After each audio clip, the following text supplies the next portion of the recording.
there. I'm always happy to see you again. Grubby, what are you wearing on your head? It's my new hat. You might think it looks silly, but I think it's pretty neat. Yes, Grubby, it is pretty neat. And you shouldn't worry about what other people think. Yeah, I learned that the time we all went to the King's Logic Fair. Remember? I sure do, Grubby. One day, Gimmick came running into the house. He was very excited about something. Teddy, the king's messenger was just here, and he gave me this. It was a special invitation. What's all that fancy writing say, Gimmick? Let me see. Come one, come all. It's my intention to view each gadget and invention, or some discovery that's rare. So please attend my logic fair. And it's signed King Nogbert. That sounds exciting, Gimmick. Yeah, now you can show off all your gizmos and gadgets. No. I mean, yes, but the invitation isn't just for me. It's for all of us. Oh, boy. Okay, Teddy, I'll invent an invention, and you can discover a discovery. Okay, Grubby. While Gimmick worked in his workshop, Grubby and I thought and thought of what we could do for the King's Logic Fair. Hey, I got it. Oh, no, somebody already invented that. Everything I can think of to discover has already been discovered, too. It's working! It's working! It was working. Gimmick was in his workshop for the longest time trying to invent something special for the fair. But instead of inventing something new, he just got more and more upset. Nothing seems to work, Teddy. When the king sees my invention, he'll just laugh. And all of Grundo's great inventors will be there. Hey, Gimmick, I just invented something great. Oh, that's nice. Yeah, look at this. I call it Grubby's Root Detector. Grubby held up a long paper tube. See? You just hold one end up to your eye, like this, and then you point the other end at the ground.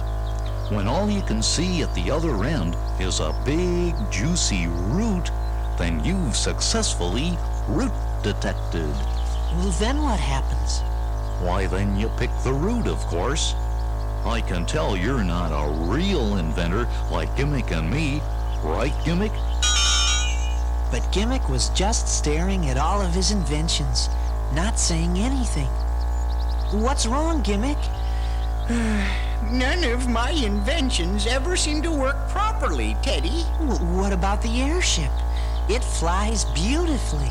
Yeah, even if it was supposed to be a boat. There, you see? My inventions never do what they're supposed to do. Gimmick wasn't acting like himself. Something else was bothering him. He was afraid he was gonna look silly in front of all those other inventing guys. That's right, Grubby. So we decided to help Gimmick pick out something to show at the fair. We asked Gimmick to bring out all of his crazy inventions. Even the ones that weren't quite finished yet. Say, Gimmick, this one looks neat. What's it do? That's my flotsam eliminator. What's flotsam? It's, well, that is to say, I'm not really sure, Teddy. Well, you don't see any around here, do you? No. Well, it works. I suppose it does.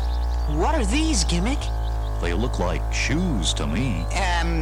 They're shoes. See, I told you. But they're not just ordinary shoes. They're directional shoes. They leave a fluorescent residue behind, which glows in the dark. Then you can always tell where you have been. Hey, that's great, Gimmick. Not great enough for the logic fair, I'm afraid. There was just one more thing in Gimmick's workshop that we hadn't seen. It looked like a big wooden box. What's it do, Gimmick? It's a music box. Inside the box were a big accordion, a violin, a xylophone, a trombone, and a drum. And they actually played a tune all by themselves. You just wind it up like this and push this button. This is great, Gimmick, but how do you turn it off? You just have to wait until it winds down and stops by itself. Well, how long does that take, Gimmick? Just an hour or two. So we all went for a nice long walk. And while we were walking, we convinced Gimmick that he wasn't such a bad inventor after all. Gimmick, a dreamer up of dreams, a maker up of mechanisms, thinker up of schemes, schemes that merely need exploring, even though some simple facts just might need ignoring. If a formula is faulty, I'm not upset for long, for if the answer isn't right, the question might be wrong. Gimmick, his feet are on the ground, his head is in the clouds, as he just watches birds fly round. He is such a fine inventor, even though the things he builds don't do what they're meant for. An invention for detecting the presence of a ghost turned out to work much better putting butter on my toast. he ignores the simple truth, and if there's any doubt, he has vocabulary proof. Logic that's combined with diction. there's nothing he has found that defies description. If the total of the average is less than half the whole, then the angle of the hypotenuse is where the sum should go. Huh? Wait a minute. Gimmick, A real determined guy. It takes more than reality to knock him from the sky. His ideas are never ending. If there is a spark of hope, the time is worth the spending. Now, a theory I've considered that seems correct to me is a matter atomizer to create free energy. So Gimmick keeps on working at scheming up his schemes, And making up his mechanisms. dreaming up his dreams. And when the thing he's working on turns out successfully, then it might make the world a little better place to be. Precisely. The next morning, Gimmick spent a long time polishing his music box and winding it up again. Then Grubby and I loaded it into the airship. It sure would be great if somebody would invent a small music box. And we took along Grubby's root detector. Wait till the king sees this. He'll probably want me to make him one too. Hey, Teddy, you still haven't made your important discovery. I'm still working on it, Grubby. Soon we were flying high over beautiful Grundo. It sure is a pretty view from up here, and it's so quiet. Grubby, no, don't lean on that button. But it was too late. Gimmick's music box started going crazy again. Whoops! Sorry about that. What did you say, Grubby? Never mind. Well, when things had quieted down again, we heard a different sound. It was a kind of strange rumbling sound, and it was coming from down below us. Hey, what's that down there? That's Trembly Fault, Grubby. I can see why they call it that. It's trembling like crazy. Trembly Fault was a big crack in the earth that would occasionally get bigger or smaller or just move back and forth. What Grubby saw was called an earthquake. Yep, and I also heard something. Some familiar voices were calling to us from below.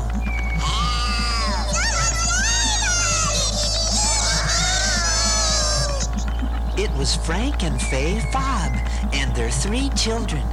They were on their way to the King's Logic Fair too, with their new invention. It was a wagon for carrying baby fobs called a fobulator. The grown-up fobs pulled it with their tails. But now the earthquake had left the poor fob parents stranded out on a tiny piece of rock. We landed the airship and tried to think of a way to save them.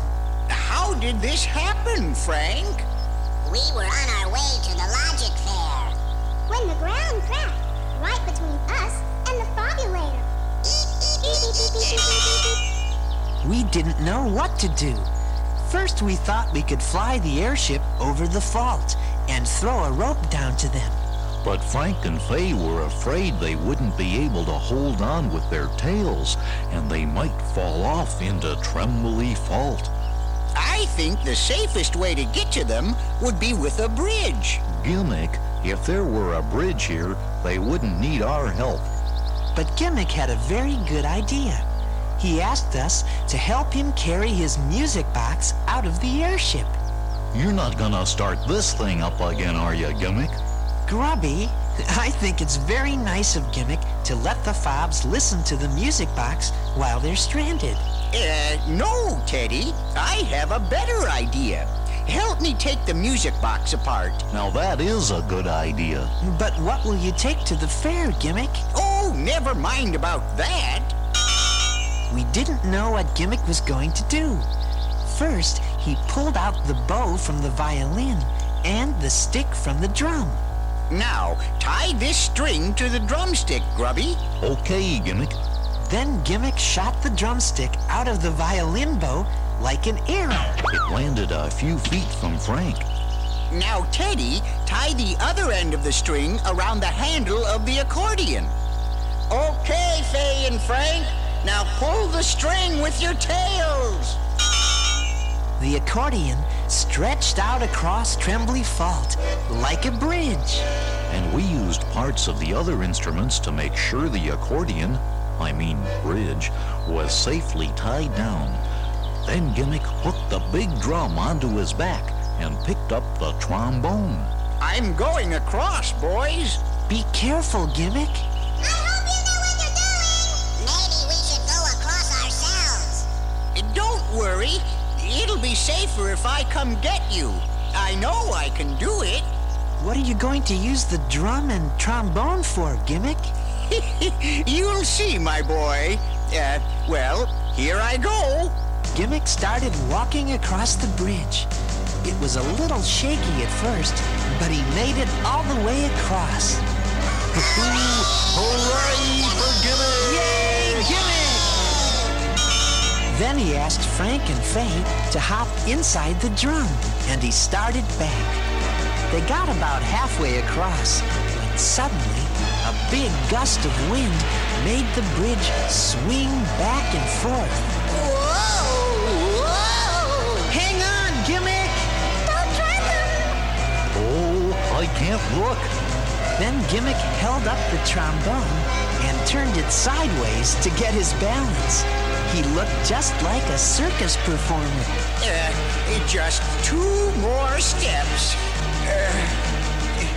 There. Hooray for Gimmick! Yay, Gimmick! Thank you, Gimmick. Yeah, thank you. You're welcome. It worked. It really worked.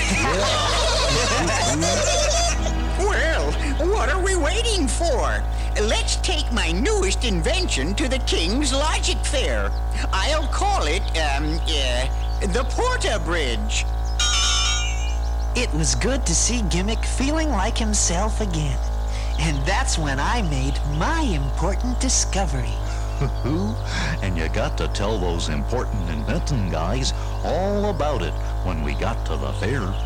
So, you're Newton Gimmick. I've seen your plans for a portable bridge, and I'm very impressed.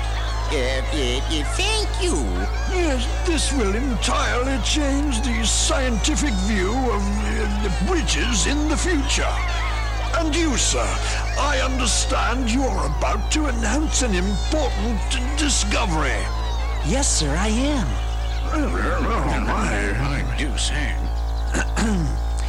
Thanks to my friend Newton Gimmick, I have discovered that it doesn't matter what other people think of you as long as you believe in yourself. Thank you. Don't count on someone else to tell you whether your invention should win a ribbon of red or blue or maybe an honorable mention. Only you can really know the colors that are true for you. Precisely. I'm somebody I can count on. I know I'll never let me down. No, sir. When it's up to me, I know I will always be around To make me smile when I really wanna frown. When I've got to rely on someone, I'm always close at hand, it's true.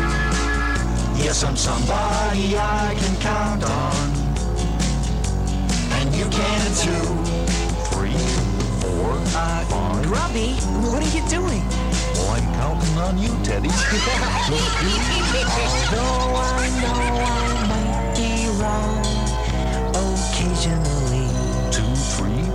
When I listen to myself, things work out naturally. 4, 5. I can find my own happiness, and I won't need applause because I'm somebody I can count on. I know I'll never let me down. When it's up to me, I know I will always be around To make me smile when I really wanna frown. When I gotta rely on someone, I'm always close at hand, it's true. Yes, I'm somebody I can count on, and you can too. There's no doubt about me, I just couldn't do without me. I'm somebody I can count on. Somebody I can count on, and you can too.